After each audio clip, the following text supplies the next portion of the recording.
Okay, good afternoon, everyone. I hope you're well. Today is Wednesday, and it is the 1st of November. It's November 1st, and we're getting ready for Parshas Vayeira, and we're going to, of course, dedicate our Torah study. It should be a merit for all of our brothers and sisters in Israel, everyone who's in harm's way, for all the Chayalim who are working so hard to keep everyone safe, for all of the captives to return home to their families as soon as possible in good health. So I want to share with you today some nice sources that I found on Parshas Vayeira. Like last week, I decided to take a further look at this sefer that I have that was written by this Rabbi Shlomo Margolis. Again, we said about him last week, just a brief bio. He passed away in 2012 in Israel. He was a Talmud of the Novardiker yeshivas in pre-Holocaust Europe. He was 99 when he passed away in 2012. After he immigrated to the United States, he was the rabbi of a shul in Boston called the Chaye Adam Shul for over 40 years until he retired. At the end of his life, he lived in Israel. So his insights that he wrote when he put this together, it seems once he retired and moved to Israel, were his insights on the Parsha, and a lot of them could give us a flavor into something which was unique about the Novardic tradition, which was very unique within the yeshiva world and the Musar yeshiva world in pre-Holocaust Europe. There's really nothing left. There are two yeshivas. There's one in New York and there's one in Yerushalayim that has the name Novardic on it, but there's really nothing left of its unique flavor. So every now and then when we see the writings of one of their students, that can give us a taste of perhaps what may have been unique and the flavor that may have been disseminated and taught in the famous Novardic Yeshiva network. So we're going to see a couple this week. So and we're also going to see that relate to some Rashis that are fascinating. So let's see, right at the beginning of the Parsha, that's where we're going to start. The Parsha begins, we're on page 1. The Parsha begins, Vayeira, telling us that Hashem appears to Avram. Remember, he had his bris milah at the end of last week's Parsha, so he's recovering from that surgery. It says, Vayeira lav Hashem be'elonei Mamre. God appears to him. He's in the plains of Mamre. Yoshev Pesach Oel. He's sitting at the gate of his tent, or doorway of his tent, Kechom Hayom, and it's in the heat of the day. Beis Vayisai Navayar. He lifts his eyes, and what does he see? V'inei Shlosha Anashim Nitzavim Elav. There are 3 men standing beside him, travelers. They seem to be travelers. Vayar, he sees them. Vayarotz L'krosam. He gets up, even though he's recovering. He runs to greet them. Pesach Oel v'yishtachu arza, and he bows down the ground. Gimel Vayomar, and he says to them, Adonai, my lords, meaning that's not Hashem's name. He's saying, my masters, if I found favor in your eyes, I'll not tavar me'alavdecha. Please don't pass. Stop in here. Daled yukach namat mayim. Let me give you a little bit of water. V'rachatzur raglechem. Use that water to drink, and then I want you to bathe your feet. V'sha'anu tachas ha'etz, and then take a rest under the tree. Hey, vecha pas lechem. And I will take some bread, v'sadu libchem, and I want you to take a feast. Achar tavoru, and only then will you continue on your journey. Ki al ken avartem al avdechem. This is why you've passed before me, to allow me to be involved in this big chesed. Vayomru. So what do they respond? Ken tasek asher dibarta. Okay, we're willing to. You made a good sale. We're willing to do everything that you asked. So Avram begs them to stay. Don't go any further. Let me give you some refreshments, but he's insistent where he says, I want to give you water to wash your feet. That seems like a prerequisite. Before you can do anything else, you've got to wash those feet. We're going to see a contrast because in the next parak, in the next chapter, which is 19, we're on page 2, in 19, in the next chapter, Avraham's brother-in-law / nephew, Lot, is already living in Sodom, and some of these angels, not all 3, 2 of them come to him, and he gives them a similar greeting, but there's something that's very different. Excuse me, and all of our commentaries take note of this. So in chapter 19, so it says, Aleph, Vayavo Shnei Malachim, so 2 of those 3 continue on to Sodom. Varev, they arrive there in the evening. Lot Yoshev B'shar Stone, he's sitting at the gate of Stone. Vayar Lot sees them, he realizes they're travelers. Vayakom Akrosam, he gets up to greet them. Vayishtach Hamarta, so like Avram, he also shows how much he loves these visitors. He bows down on the ground. Here's where the difference is. Vayomer, he says, Hinei na Adonai, again, he refers to them as his masters. Surunal beis avdechem. Seemingly, he's just like Avram. He says, I want you to please come to my house. Velinu, come into my house, relax, rest there.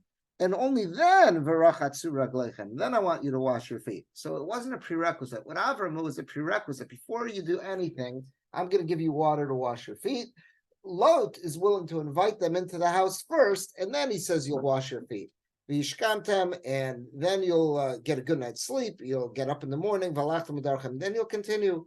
Vayom Elohim, they initially argued. They said, "No, it's not necessary. Kibrachov nalin. We'll sleep out in the street, in the park, on a park bench. We don't need to trouble you at all." Now Rashi's going to quote here. It's from the Medrash that there was a real difference between the invite that Avram offered and Lot offered. If you noticed, Avram, it was a prerequisite. Before you come into my house, the first thing you got to do is wash your feet. Lot says to them, first, get comfy, rest a bit, you'll eat, you'll rest up, and only then you'll wash your feet. What's going on? So Rashi quotes the Medrash. This is going back by Avram. Avram says the first thing you do when you come to my house is you're going to wash your feet. Kasavar Shem Arviim. He assumes they were from the Arabian Peninsula. They were. That's where the term Arabs come from. I don't fully get this, and the commentators try to explain this, but some form of idol worship that the original Arabians had was they somehow or another would worship the dust that had gathered on their feet when they traveled. So it was a form of avodah zarah. So Avram knows this. He detests avodah zarah, and he says, "V'hikpid shelo lachnes avodah zarah lebeso." It's not coming into my house. It's not coming across the threshold. It's not coming in my doorway. Therefore, it's a prerequisite. Before you come in the house, I'm going to set up some water outside. It's like what we do for people when they come home from a funeral, right? We'll if they haven't washed their hands at the cemetery, we'll have them wash their hands before they come into the house. So they shouldn't bring any aspect of death, dying into the house. So that's how Avram was. That I want you to wash your feet before coming into my house because I detest idol worship. I have a Lot, but when it comes to Lot didn't say that. Lot said, first get in the house, make yourself comfy, stay for a while, and then wash your feet. Avalot Shaloikbid, Lot, who was not so strict, he was not as revolted by idol worship as Avram was. Hiktim Lina L'Rechitza. That's why he offers them first, come in and you'll sleep, you'll lodge, and only then you'll wash your feet. Shenemar, and that's why Lot said, Linu V'rachatzu Raglechem. I want you to rest and lodge, and then you'll wash your feet. So what the Medrash is pointing out, the Chazal picked up on this. It's no accident that the pasuk switches the order. It's no accident at all. Instead, it's intentional, and it's to show you a very different set of concerns that Avraham and Lot had. Avraham detested avodah zarah. He didn't want to give it a foothold in his house at all. Lot, not so much. Therefore, Lot says, yeah, we'll get to that eventually. You'll wash your feet eventually, but that's not a prerequisite for coming in his home. So it's a contrast. It's a study in contrast. That's what Rashi quotes the Medrash. Now we're going to look at what Rabbi Margolis says. He has a very good point here. Let's see. He says, he's going by Avram. Avram says it's a prerequisite. You got to wash your feet before you come in my house. So he says, he quotes Harashi that said he thought they were Arabians, Aravim, and they, in some aspect of their idol worship, had to do with the dust on their feet when they traveled. So he says, you got to wash your feet before you come in. I'm not allowing that in the house. So he says, Avram v'Lot. Look at Avram and Lot. Shneim amru davar shava. Both of them said pretty much the same set of instructions. They instructed their guests, Rachatzu raglechem. We want you to wash your feet. Ula. Hahevdel agadol benim. There's a very big difference between them. Mila achas, one word. Masai nemra hamila linu. When did they use the word linu? Avraham said, wash your feet, and then linu. Lot says, linu, rest yourself, come in and lodge, and then you'll wash your feet. When was the expression linu worked? All in that one word, that placement of the one word, that charts out for us, according to Chazal, a huge difference between Avram and Lot. That's really how it works. Oftentimes, with just one word, the way a person uses a word, where they place it in their sentence, that can tell us a world of information about a person. Lot, as we see, he cared about welcoming guests.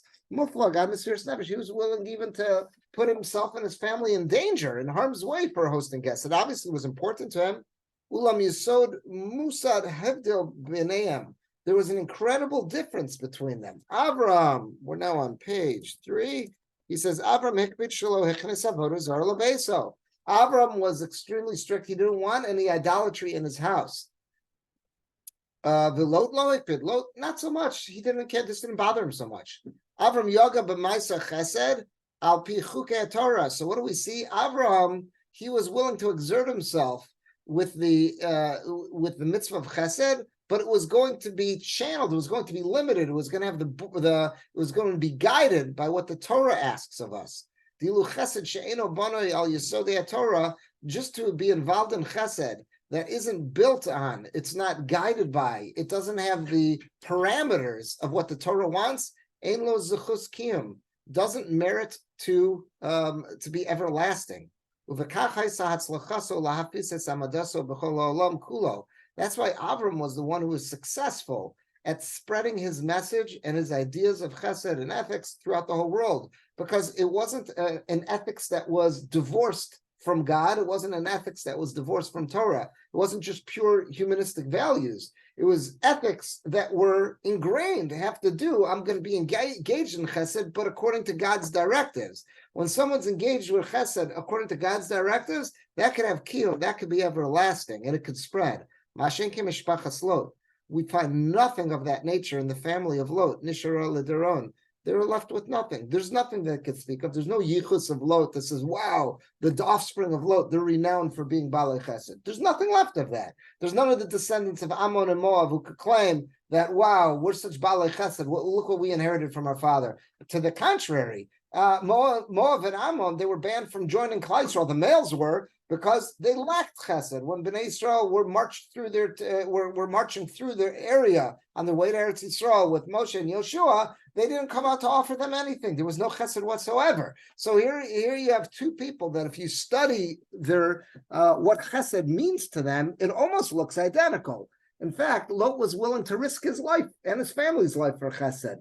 Nonetheless, it doesn't have a kiyum. It wasn't everlasting. So what he's suggesting is, what's the difference between them? Yes, they both chesed may have been important to each of them. Acting with kindness may have been important to each of them. But one of them was guided by the Torah's principles. That's a chesed that'll be passed on, and that's a chesed that'll be everlasting, and that'll become a hallmark in the traits of his descendants. Lot, however, that was pure humanistic ethical values that was divorced from God, was divorced from the Chukei Torah, and therefore there's nothing that remained of that. I think we can all see that around us, and especially now. Some of the people that we are so confused about, who we would have expected better from, who are marching now and filling streets and filling college campuses in support of bloodthirsty terrorists, are the people who seemed to have been the most caring and ethical people in the world. People who cared so much about people's feelings that they were willing to go to war over misproper use of pronouns because they care so much about people's feelings. Those same people are standing in full support of bloodthirsty terrorists. What happened? What happened to all that kindness? What happened to all that care, that concern? The answer is, I think, from what Rabbi Margolis is saying, is that was never tethered to Torah. That was never tethered to God. If someone's guided by just humanistic ethical values, but it has nothing to do with religion, it's not based in anything. It's just what do my emotions tell me? There's no hope of something like that they're going to see things, they're going to see clarity when push comes to shove. And we're seeing this played out now. Again, these are some of the people who are the most passionate about the spotted owls whenever there's some kind of logging concern. These are the same chevra that are right now, proudly carrying, we stand with Hamas posters and flags and whatnot. It seems insane. What happened to all their ethics? What happened to all their care? What happens to all their concern about people's feelings? What happened again? If you misgender someone, they would go nuts at you, and you'd think this is a little bit more serious. But nonetheless, because all those feelings of concern, those were divorced from God, they were divorced from religion, there's no kiyum. You can't expect that that's going to play itself out. If someone's, however, if we can say that our feelings of chesed, our feelings of ethics, our feelings of care and concern for others, it's not just coming from my heart, it's not just emotional, but I'm doing this because this is what Hashem wants from me. It's because Ani Hashem, right? It says in the Torah, and it says Ani Hashem afterwards. The reason we're doing this isn't just because we think it's a nice idea, it's ethical, it's because this is what God asks of us, this is what God wants of us. If our ethics are tethered, if they're linked, if they're tied to HaKadosh Baruch Hu, if they're tied to Torah, if they're tied to religion, it's tied to a belief that this is what God wants from us and our belief in God, then those feelings of chesed and those ethics, those midos, they could have a kiyum, they could withstand various pressures. But without that, left low, there's nothing. He could have been someone who was willing to sacrifice, incredible self-sacrifice, be involved in chesed, but where'd it go? It's gone. However, Avram's is everlasting, and this is one of the defining characteristics of Klal Yisrael, that we're gomle chasadim, we're people who just exude a kindness and looking for opportunities to share chesed. That's all because Avram Avinu's chesed was not just coming from pure humanistic values. It was tied to saying, I want to do the Ratzon Hashem, and doing his best to communicate with HaKadosh Baruch Hu to find out what is God's will and how can I tie my feelings of concern, my feelings of compassion towards humanity and to the world around me. How does that fit with the Chukei Torah? If they're linked together, there's a kiyum. If there's not, we should not be surprised when there's not. And unfortunately, we're seeing that play itself out. I remember years ago hearing a rabbi talk about this, and again, it was a little bit of a different context, but it fits the same way. He goes, did you ever notice it's very strange that the same people who are protesting on behalf of partial birth abortion, that they want to keep that legal, they're the same ones who seem to care the most for the environment and for animal rights and everything. Wouldn't you have thought that if they care that much about spotted owls and whatever endangered species, if they care that much about them, then certainly they should care about these defenseless little babies that are in partial birth abortion, regardless of what they say about an earlier stage. But at least that's a viable human being that's in the process of being born. But it doesn't work that way. Somehow or another, that same party, they're the most passionate. They'll show up at both protests. And doesn't that seem a bit odd? And again, he had a different way to explain it. What's that? Or protest against the death penalty. Exactly. Figure whatever progressive value is out there, right? They're the ones who are going to be the first ones marching for it. Yet when it comes to stuff like this, stuff we ought to think like, well, this should not be challenging. This should not be so confusing. There should be real clarity. It doesn't exist. And here's another way to explain it.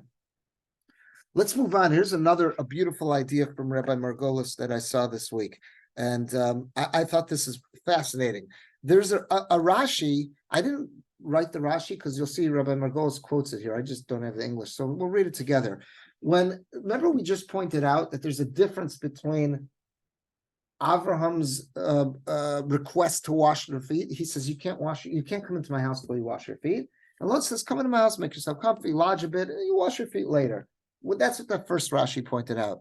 Now we're going to see another Rashi that is in chapter 19, when Lot actually says, wash your feet. Rashi here seemingly seems to give Lot an alibi, seems to give him an alibi about why he was not so insistent. I was actually bothered by this question this week when I was looking at the Parsha, and I was so happy to see that Rabbi Margolis was bothered by it and deals with it too. So I love when that happens. So let's see. He quotes the Rashi for us. I'm sorry, I don't have it here in the English, but we'll read it together. So this is Lot saying, Lot says, Hineno, I don't want you to go on, stay with me. Linu, come in and rest and lodge, and then Rachatz Reglechem. Later you can wash your feet. So that was what our previous Rashi had said. That indicates that Lot did not really care. He was not detested by idolatry the same way Avraham Avinu was. So let's see what he says now. This is again quoting Rashi. Does that make sense? That people first come in. Imagine back then, no one had real good proper shoes. Everyone was wearing sandals. So you came in, your feet are filthy, and now you're going to just lay down on the clean linens and lodge. And later on, you're going to wash your feet. It seems to be bizarre. Why would Lot even make an offer like that? And furthermore, Sharei Avram Amar Lem Tchila. And also, look what Avram did. Avram said to them first, Rachatzu Reglechem. Avram said to them, wash your feet first, and then you come in and lodge. So it seems to be two strikes against Lot. Number one, it seems to be that you're just violating all sorts of social norms. And two, you're not following Avram's lead. Now, again, what would we have answered? Yeah, he's not following Avram's lead because he doesn't care about idolatry. But that's not what Rashi answers here. Rashi says here, this is what Lot was saying to them. I have a feeling they're going to send out the chesed police because Stom hates chesed. So when the word gets out, it will get out that I've welcomed guests into my house, they're going to send the authorities to investigate. So Kishivo Anshe Stom, when the people of Stom do come to check up on this, V'yiru, and if they see Shekvar Rachatzu Raglechem, that your feet are already clean, Ya'alilu alai, an alila means a libel. They will make up a libel about me, V'yomer, and they'll say, Kfar Avru Shnei Yomim Ushlosha Shebala Beisacha. If their feet are clean, that would seem to indicate they've been here for a while. That means not only have you violated our laws about Achnasas Orchim, welcoming guests, but you've had them for 2 or 3 days. Look how clean their feet are. And you didn't tell us about this. In other words, you're breaking every rule possible.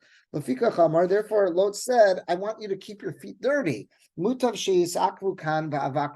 you're coming into my house, keep the dust on your feet, because that way, if we get caught, if the KGB shows up and they see your feet are dirty, at least that looks like you just walked in. It'll look like you just walked in. That's why Lot says, I want you to first come in and rest. Only later get to wash your feet. When I saw this Rashi this year, and again, and I don't know why it never bothered me till this year. When I saw it this year, I was like, okay, this is a problem. This Rashi seems to exonerate Lot. It seems to be saying about Lot. What? Yeah, it seems to give him an alibi. It seems to be saying Lot's not such a nefarious character. He cares about idolatry. He's just trying to outsmart the KGB. He has a feeling, he's got a hunch they're going to send in the detectives. So when they come, this way at least it'll look like you guys just showed up. If you got clean feet, it's going to look like, oh, you must have been here for a while already. So Lot really broke the laws. This seems to give him an alibi and defense. The previous Rashi we saw painted him out to be someone who doesn't care about Avodah Zarah. So it bothered me this year. I don't know why it never caught my attention prior to this year, but I was so happy to see Rabbi Golos was bothered by this. Look at the next paragraph. He says, Hikshu Amaforshim. The commentators asked. Now, I tried to look around. Which commentators? I couldn't find. Who are the commentators who asked this? I couldn't find it.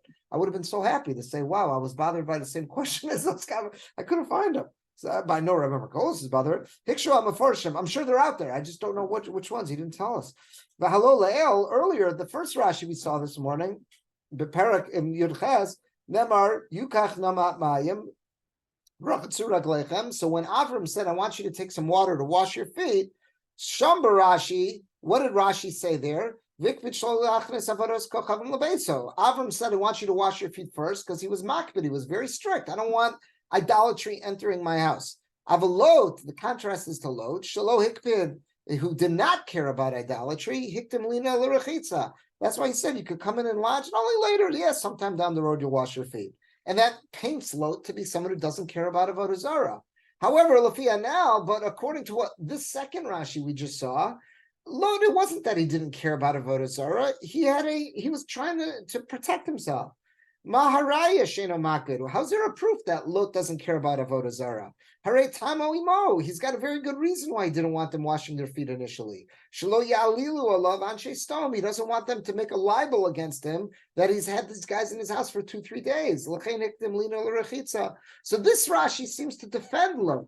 How can these both go together? How on the one hand can you say, based on the order of when Lot said to wash the feet, that seems to indicate he doesn't care about idol worship. But then you have this Rashi saying, oh, you know why he did that? Because he was trying to protect himself. Now Lot's not such a bad character. Well, why is there still any indication that Lot doesn't care about idolatry? I love the question. Again, this year it bothered me. I don't know why it had until now. So Vitzarach Lomar, so Rabbi Margolis says, here's an answer. Pashut haya nira l'Rashi, it was obvious to Rashi, shalot lo hikbid al avodah zarah, that Lot did not care about avodah zarah. Achar kol ha'ma'oros, because think about it, after everything that he witnessed, all the travels he had with Avram, he saw Avram preaching about God. He saw Avram winning over all these devoted followers. He went with him to Mitzrayim. He saw the miracles that happened about a Paro had released his sister Sarai, and they gave him all these riches. He himself became rich off this. And this was all in the merit of Avram, and Avram was the person who was preaching monotheism to the world. He saw all this. And what did he do? Azav Lodas Avram. He He said, goodbye, I'm leaving you. And where did he leave to? Not just to some solitude in the woods of Montana in some cabin. That's not where he went. Ubachar Lador Bistom. Of all the places, he chose to live in the neighborhood of Stom, which was the antithesis of Abraham. Shechatasam Kvedamo, that they were filled with sin. If that's what Lot chose, now it's clear to Rashi that he obviously does not care about Avodah Zarah. If he would have cared about Avodah Zarah after being around Avram so much and learning Avram's message, learning Avram's values, he never would have chosen to live in Sodom. The only way he could choose to live in Sodom is he doesn't care about Avodah Zarah. There's no greater proof about Lot's position on Avodah Zarah than the fact that after everything they've been through, he left Avram and chose to live in Sodom. So he's saying, so what Rabbi Margolis is suggesting, based on that, Rashi says, okay, if I have to ask you, why did Lot not insist that they wash their feet first? The real reason is he didn't care about idolatry. Oh, he had something that he could say. He would be able to defend his actions by saying, oh, because if the PIs, if the investigators show up, I want them to see a dirty set of feet, not a clean set of feet. That's what he would say, but that's not the real Lot. The real reason is he just didn't care. It wasn't important to him. Later on, when you guys get to it, you'll wash your feet for comfort. Nothing to do with Avodah Zarah.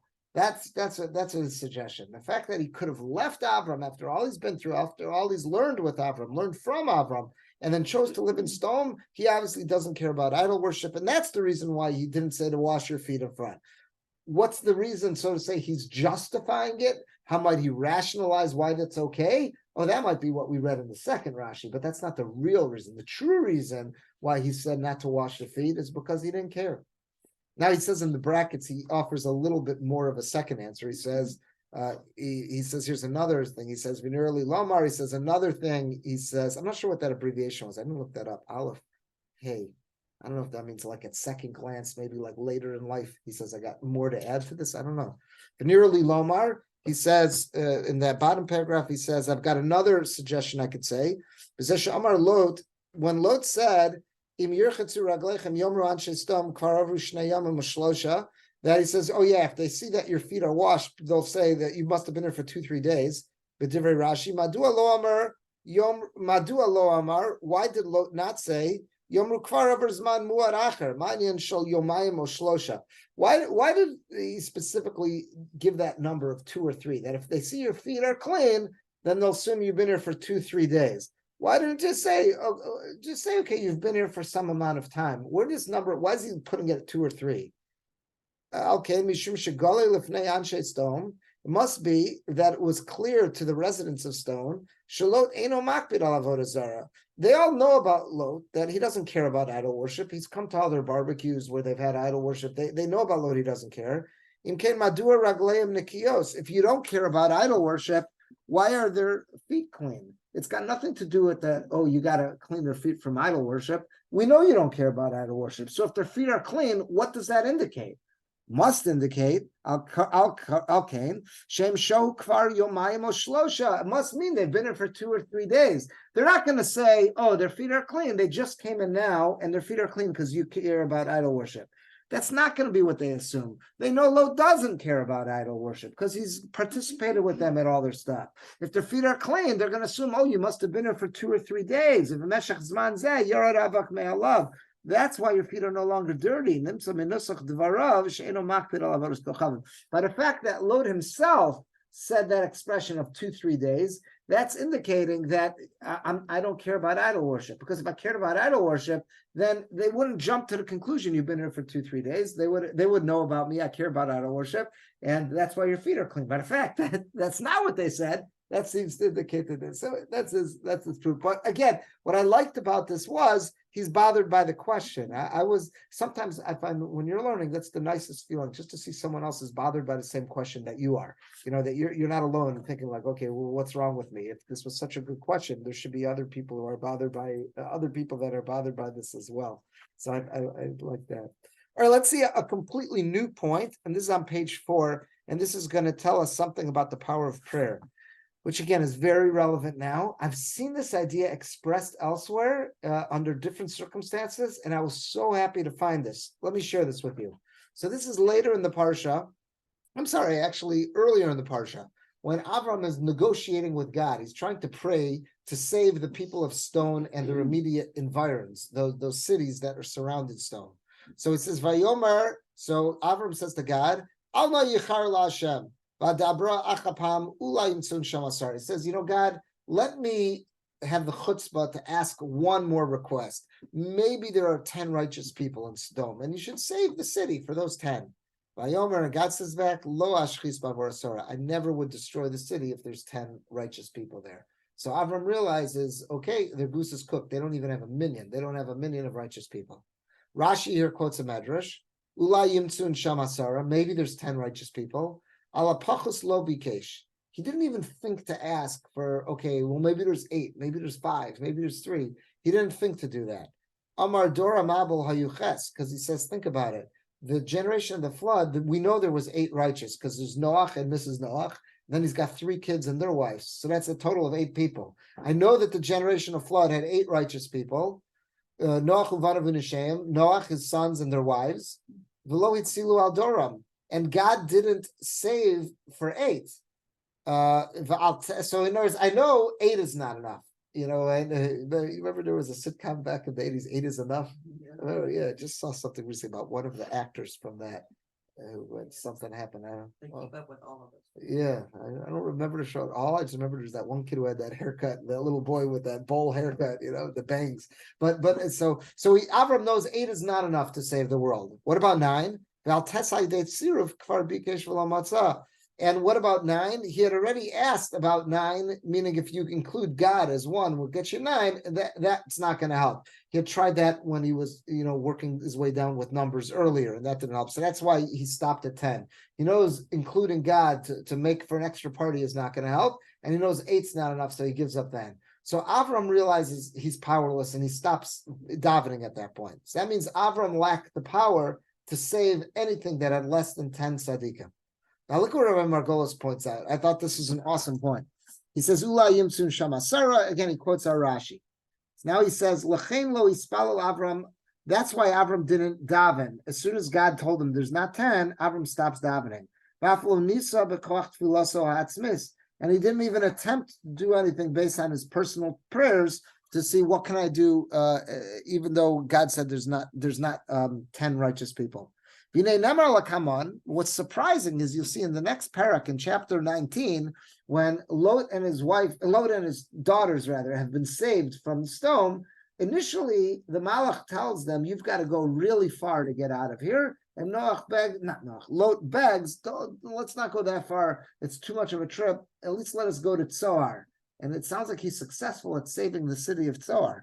So later it says, Hine Noah Azos Krova Lanus Shama, there's a closer city I can flee to, be Mitzar. And it was Mitzar, it's Tzoar, Imalta Na Shama, let me flee over there.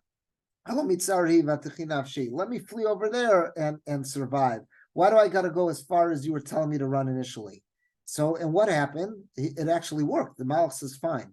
Kan Lot bikesh be'atzmo al chayav. Lot was davening to be able to stay alive.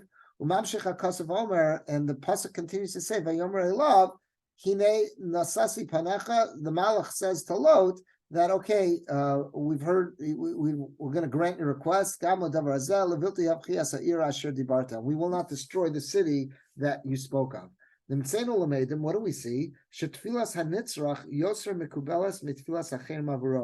The tefillah, the prayers of someone who needs the rachamim themselves, meaning an interested party, those are more potent than a total outsider davening on their behalf.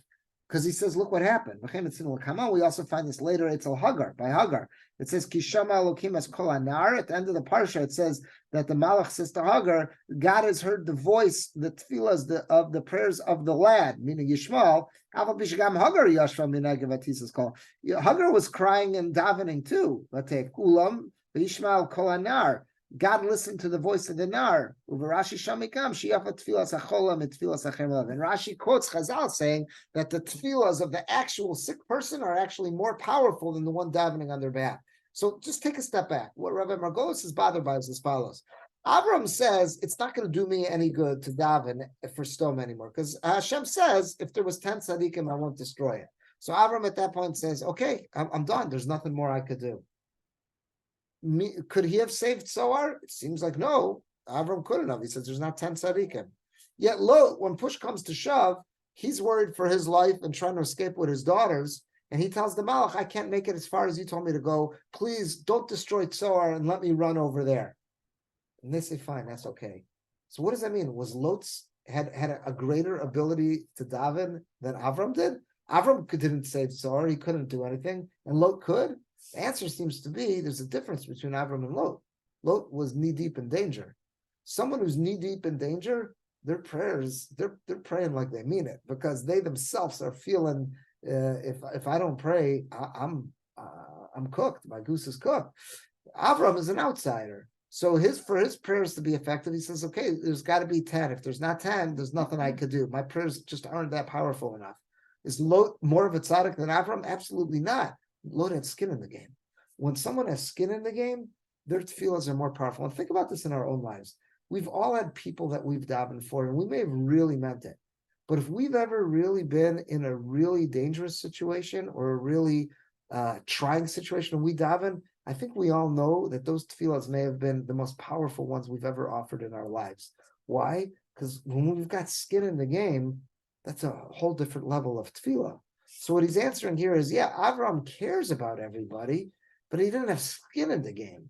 Lot, he has got skin in the game. He's begging, I can't make it as far as you're telling me to go. And I don't want to die, so please spare the city of Zohar. He must have prayed with an incredible amount of intensity there. Same thing by Hagar and Yishmael. Hagar was davening for Yishmael, but the Malach says God listened to the voice of Yishmael. Why? Rashi says the tefillah of a chola is more powerful than the one davening for the chola. Why? Because the tefillah of the chola, the person's life's on the line. They feel it, and therefore they'll daven more powerfully. So it's something to think about. If we're ever in a situation where we have skin in the game, let's not waste that opportunity, and let's pray. Now, I could have skin in the game if I've got a relative as well. Well, you're saying no, because Hagar is down. No. I mean, she's got skin in the game. Correct, but ultimately, who was in the game? he had more skin in the game, and that's why Baby, no, but I'm saying, 100%. So that's skin in the game. So in other words, in the case, they didn't say to Hagar, "Don't daven." She must have been davening, and that's great. But ultimately, which prayer was accepted? The one that got in the door was the one from the chola, because that one had more skin in the game. So it sounds like whoever's got more skin in the game, that's a more powerful tefillah. And you think about that. When we daven for a relative that we know is going through a very, very challenging circumstance, that's a different davening than when someone gives a pop and say, please have in mind someone. Okay, they're a fellow Jew and my heart goes out to them, but I don't know them as well. I don't have that same connection. The closer connected we are to someone, the more skin in the game we have, the more potent our tefillahs could be. And I think this is something where we're experiencing this now. Where obviously everyone is davening for all of our brothers and sisters in Israel, and we feel it. We really feel it. When we know of somebody who is particularly in harm's way, we have got a relative who may be living in an area that's getting nailed by rockets, maybe under threat. We have a relative who may be serving in a unit that is in harm's way. That's a different davening that we have. And in certain senses, it's reminding us, let's not waste that opportunity. We have an opportunity when we have skin in the game, based on the people we know and people close to us. When we have that, let's make the most of those tefillos, the most of those prayers, because those are the ones that can have the greatest effect. And this is a wild example. Lot was able to accomplish more in his prayer than what Avram thought he could do. And there's no way that they were anywhere near each other in terms of their spiritual greatness. Avram, of course, was greater. The difference is that here was Lot. Lot had skin in the game right now, so that could have been a more intense prayer. And that's what God's looking for, to see how much heart is in it. The Gemara tells us, Rahmana liba ba'i. God wants our heart, our leiv. The more heart is in it, the more powerful that tefillah is. So we have the chance now. We all know people in harm's way. Let's use our koach, our power of tefillah, our power of prayer, for them and for all of Am Yisrael, for all of Klal Yisrael. And we should hear besoros tovos. We should hear much better news as soon as possible for all of our brothers and sisters, our family members, all the soldiers, everyone who's in harm's way, and those captives. They should be returned to their families safely as soon as possible. and Hashem should answer all of our prayers. I'm gonna stop the recording. If there's anyone who would like to add, if there's anyone who would like to add anything, all you've got I'll to add do something. is